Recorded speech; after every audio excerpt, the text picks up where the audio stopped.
go a long way in basically highlighting our development, basically keeping nature in mind. जो जैसे आपने बताया कि यूएन की जो सस्टेनेबल डेवलपमेंट गोल्स है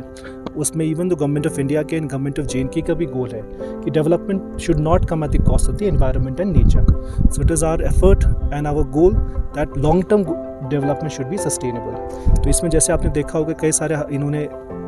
जो इनिशिएटिव्स लिए हैं, जैसे the first thing we are prioritizing is basically solid waste management. Major issue जो आपने देखा होगा सारे टूरिस्ट रिजॉर्ट्स में आज ये हो रहा है because of large number of tourist coming in, lot of solid waste has been generated, specially जो आपने देखा होगा प्लास्टिक के.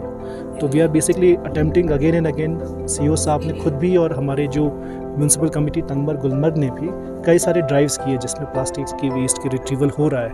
However because number of increasing tourist जा रहे हैं, ज़्यादा हो रहे हैं, तो हम यही कोशिश करेंगे ज़्यादा जितने सारे स्टेक होल्डर्स हैं जिसमें हमारे होटेलियर्स हैं, हमारे टूरिस्ट गाइड्स हैं,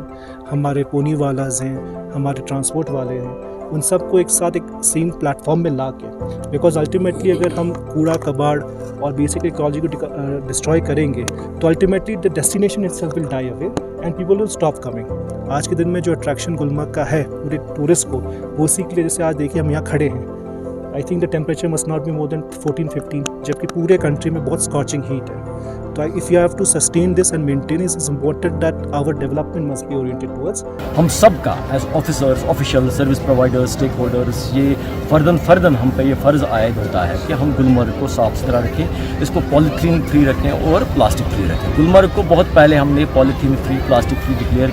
किया है, लेकिन सही मानों में इसको हमें पॉलीथीन और प्लास्टिक फ्री बनाना है. तो आज जैसे कि आप देख रहे हैं, हमने मार्केट से स्टार्ट करके हम यहाँ चिल्ड्रंस पार्क आए और चिल्ड्रंस पार्क में हम क्लीनिंग ड्राइव अभी जैसे कि बैकग्राउंड में चली रही है. तो इसके बाद हम अगर मौसम ठीक रहा तो हम कोंगडूरी और अफरवट जो है, जो गंडोला फेज़ 1 और फेज़ 2 है, वहाँ पे भी प्लान कर रहे हैं आज या कल जाने का, ताकि वहाँ पे भी जो एरियाज़ हैं उनको भी हम क्लीन कर सकें, जिसमें हम टूरिस्ट को भी शामिल कर रहे हैं ताकि टूरिस्ट को भी सेंसिटाइज़ किया जाए जो गुलमर्ग आते हैं कि गुलमर्ग में प्लास्टिक और पॉलीथीन जो है ये बैन है, इन चीज़ों का इस्तेमाल ना करें.